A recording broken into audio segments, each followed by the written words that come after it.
Assalamu alaikum. What's up, everybody? Welcome to the MJ's Talk Show. Today, we have another summer project with our amazing teacher, Dr. Amal Rais.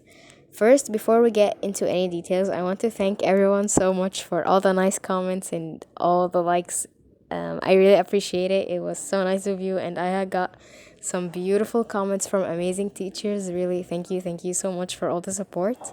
Second, please don't forget to check the description box. I will leave the first video's link. If you haven't watched it, please go leave a like, drop a comment, tell me what you think. And before we get into today's podcast, I want you to enjoy the first one and tell me what you think. So, in today's podcast, we are going to be comparing again two dramas that I have taken in my studies. Basically, we're going to compare the female characters in Pygmalion and A Doll's House again. So I want to say first that Pygmalion has always been really my favorite drama because it was amazing. I loved Eliza's character, and I will get into that shortly. So, if you're not familiar with Pygmalion was originally inspired by a Greek story about a man. He was an architect. He was very good at his job. He made a bunch of statues, and he was very, very excellent at his job. He wasn't married, however. He didn't have a wife. He didn't have kids. He was basically living a sad single life. So one day he thought to himself that he was single. He didn't have anybody, and he always thought that there are no women in this world that are good enough for him. So he hyped up himself, went up, took his tools, and he made a beautiful statue of a woman. She had every single thing he liked. She was gorgeous and satisfied him in every way. He loved the statue so much. And he would give her presents, he would give her flowers, he would treat her like she was actually his wife. And by time, unironically, this statue came to life. She became a woman and she decided to talk to him, and she was basically human. They lived happily for a few years, I think, correct me if I'm wrong. And then that wife soon got sick of him. She got sick of his babying, of his attitude. He was quite controlling too. So she decided that she would leave him. I'm not gonna say took her things, but she basically got up and she left Pygmalion, the architect. She left the man, and he was very, very upset by her leaving, and he was completely crushed that she left. This is the original story. So for the novel or the play that I have studied last year, it talks about the flower girl Eliza. She used to sell flowers at the church pavement, at Covent Garden, I believe. She used to sit there, sell flowers, and her characteristics, basically, Eliza, she was a very beautiful girl. However, she couldn't speak English well. Her English speaking wasn't very good. It wasn't modern. It wasn't, I'm not sure how to describe it. It was very, very low, very, very trashy, as people would say. She couldn't speak English well, and that caught our other protagonist's attention, Henry Higgins. Henry Higgins is a professor at linguistics. He knows phonetics, and his English speaking, as he thought, it was perfect, it was spotless. He was just at the top of his class. So there at the church where Eliza was selling flowers, she was called the flower girl at first.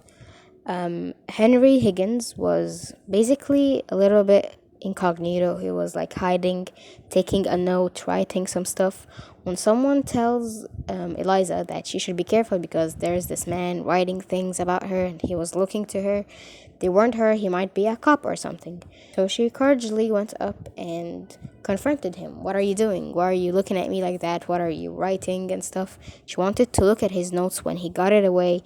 And basically, he didn't even say hello or like explain what he was doing. He was taking notes of how she was speaking, and he can perfectly spot where she was raised and how and where and stuff from the way she was talking. He basically just insulted her, called her a creature, and she was out of the dumpster, and he just kept talking to her in a very bad manner that doesn't suit him at all. It doesn't suit how a perfectly a perfectly perfect speaker like him and how he talks about himself. He talks to her, a poor flower girl, that way. It was just very disappointing to me. And the first time I had read this play, I was just completely disgusted by him. He was so narcissistic to a way. It's just too much, and you already know. So he talked to her back and forth, and he also met with Colonel Pickering, and they both made a bet they would take her as an experiment and make her talk English fluently, and she would be good at it. And he thought that because he was going to be the one teaching her, he will make her talk English so fluently that she can pass at an ambassador's party and nobody would even notice she was a flower girl.